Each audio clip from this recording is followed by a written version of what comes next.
네, 첫 번째 뉴스입니다. 미국 노동부에 따르면 지난달 비농업 신규 교용은 51만 7천 개 증가해 다우존스가 집계한 전문가 전망치 18만 5천 개를 크게 웃돌았습니다.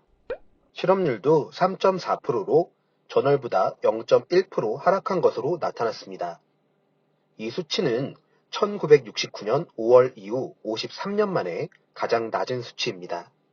빅테크 기업에서 인원들을 감원하고 있다고 하지만 전체적으로 서비스업 고용이 급증하고 있는 상황입니다.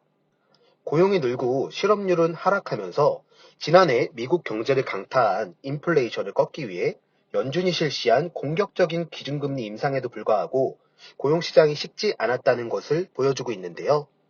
블룸버그 통신에 따르면 1월 고용보고서는 금리 상승과 수요 감소에도 불구하고 구인이 구직자 수를 웃돌고 있어 임금 상승으로 이어질 가능성이 있다는 것을 보여줬다며 이럴 경우 인플레이션을 다시 걱정하게 될 수도 있다고 지적하고 있습니다. 제롬 파월 의장의 1월 기자회견 얘기가 다시 거론되고 있는데요. 인플레이션 PCE에서 25%를 차지하고 있는 주거비가 워낙 큰 폭으로 떨어져서 전체적인 인플레이션이 좀 낮게 나오는 듯 보이나 식료품이나 에너지 같은 슈퍼코어 물가들이 계속적으로 상승하고 있다라는 얘기들을 한 적이 있습니다. 지수가 많이 올라와 있는 상황에서 고용 보고서가 워낙 견조하게 나오다 보니까 일단은 좀 쉬어가는 명분을 만들어주지 않았나라고 보고 있습니다. 두 번째 뉴스입니다. 블룸버그 통신에서 구글이 AI 스타트업 앤스로픽에 5천억 원을 투자했다고 보도하였습니다. MS가 챗 GPT 제작사인 오픈 AI에 100억 달러를 투자하기로 한 이후 행보라 시장에 관심이 많이 쏠려 있는 상황입니다. 게다가 구글에서 이번에 투자하기로 한 앤스로픽을 설립한 대표들이 MS가 투자하기로 한 오픈 AI의 창립 멤버라고 하여 더욱더 화제가 되고 있죠. 현재 이 상황을 조금 더 쉽게 풀어 말씀드리면 구글이나 오픈 AI는 초거대 인공지능 모델을 만드는 업체입니다. 비유를 한다면 클라우드 서비스, 클라우드 컴퓨터 서버를 제공하는 업체인데요. 그러니까 쉽게 말해 데이터 센터를 운영하는 업체라고 보시면 되겠죠. 네, 여기서 초거대 인공지능 모델을 만들기 위해서는 수천억, 수조 원대의 돈이 들어가게 됩니다. 돈뿐만 아니라 그에 상응하는 시간 또한 어마어마하게 필요하죠. 하지만 이미 데이터 센터를 제공하는 업체가 있다면 그 기반 위에서 서비스를 제공하는 것은 일정량의 사용료만 지불하면 가능하게 됩니다. 정리하자면 구글이 투자하기로 한 앤스로픽은 초거대 AI 모델을 만드는 회사가 아니고 구글이 가지고 있는 초거대 AI 모델을 기반으로 그 위에서 서비스를 제공하는 업체라는 것이죠. 이해가 되시나요? 반대로 MS가 투자하기로 한 오픈 AI 같은 경우는 자체 초거대 AI 모델을 가지고 있고 거기에서 B2C 서비스와 챗 GPT까지 제공을 하고 있습니다. 그렇기에 투자 금액 자체가 차이가 나는 것이죠. 챗 GPT 관련 테마들이 엄청나게 시장의 이슈를 받을 거라 예상됩니다. 세 번째 뉴스입니다. K배터리 누적 수주가 1,000조 원을 돌파할 것이라고 예상되고 있습니다.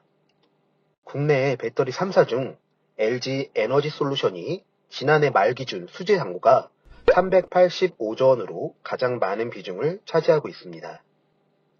뒤를 이어 SK 이노베이션이 지난달 말 기준으로 누적 수주액이 290조 원이라고 합니다.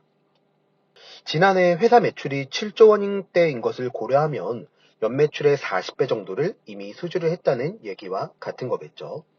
삼성 SDI 같은 경우는 이런 부분에 대해서 공식적으로 발표를 하고 있지는 않습니다.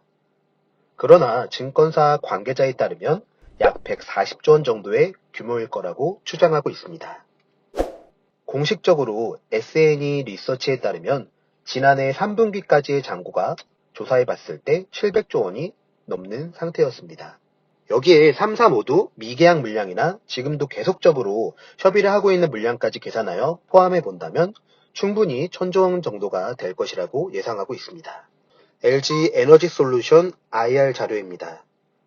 앞서 말씀드린 대로 수주 잔고는 2023년 급격하게 증가할 것이라고 보이고 카팍스 같은 경우가 자본 지출 투자잖아요. 이 부분도 50% 이상 늘어나는 것으로 보아 엄청나게 돈을 투자하고 있는 것으로 보여집니다. 수주 잔고가 늘어나면 매출이 늘어나는 것은 물론이거니와 물량을 커버하기 위해서는 공장을 지어야 하겠죠.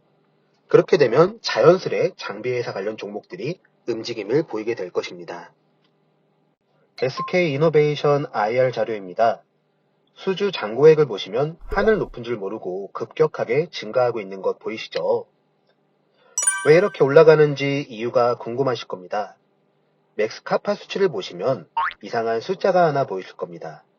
글로벌 SK 129기가를 새로 만드는 겁니다. 포드와 합작을 했다고 하죠. 나머지를 보시면 5기가, 7기가, 10기가, 30기가, 10기가잖아요. 지금까지 지은 공장을 보시면 90기가 조금 안 되는 모습인데요. 그런데 이번에 짓기로 한 글로벌 SK 공장만 129기가입니다. 이러니 앞으로 수주 잔고액을 높게 잡을 수밖에 없는 거겠죠? 네, 마지막 네 번째 뉴스입니다. 정말 오랜 기간 애태웠습니다. 금융당국의 공식 자료 한번 같이 보시죠. 애플페이 서비스 도입을 추진할 수 있음을 확인하였습니다. 애플페이와 관련된 수수료 등의 비용을 고객 또는 가맹점에 부담하게 하지 않아야 하며 전제 조건이 붙어 있습니다.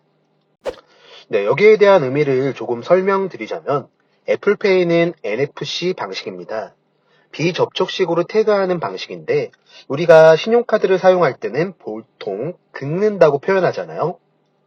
마그네틱 방식으로 보안이 취약해서 없어지고 있고 최근에는 IC칩으로 신용카드를 꽂아서 사용하는 게 일반적인 방식입니다. 삼성전자는 루프페이의 MST 기술에 NFC 기술과 자체 보안 토큰 기술까지 결합한 결제 솔루션을 개발했고 이를 삼성페이라고 지정했습니다. 애플페이는 NFC 방식이기 때문에 신용카드 가맹점에 NFC를 인식할 수 있는 단말기가 있어야 합니다. 문제는 NFC 단말기가 설치되어 있는 가맹점의 국내 보급률이 10% 미만이라는 거죠. 그리고 한 가지 또 다른 차이점은 가맹점에서 삼성페이로 결제를 해도 추가적인 수수료를 가져가지 않습니다. 하지만 애플페이는 별도의 수수료가 붙습니다. 제가 아까 한번 읽어드렸죠? 애플페이와 관련된 수수료 등의 비용을 고객 또는 가맹점에 부담하게 하지 않아야 한다. 그렇다면 카드사에서 애플페이 수수료를 부담해야 함에도 불구하고 모두 앞장서 나서고 있죠. 이는 점유율 때문입니다. 신한카드의 점유율 20%, 삼성카드 17%, 현대카드 16%, 국민카드 15%, 굉장히 치열한 상황입니다. 이번 애플페이로 애플 사용자를 끌어온다면 점유율을 바꿀 수 있는 절호의 기회가 될 것입니다. 이렇게 시장의 움직임을 미리미리 파악하고 대응한다면 성공적인 투자의 지름길이 되겠죠? 포트폴리오 재구성 및 데일리 트레이딩은 모두 무료로 진행되니 문의사항은 하단 더보기란 클릭 후 편하게 남겨주시기 바랍니다. 각 분야의 전문가들이 직접 확인 후 순차적으로 연락드릴 예정입니다.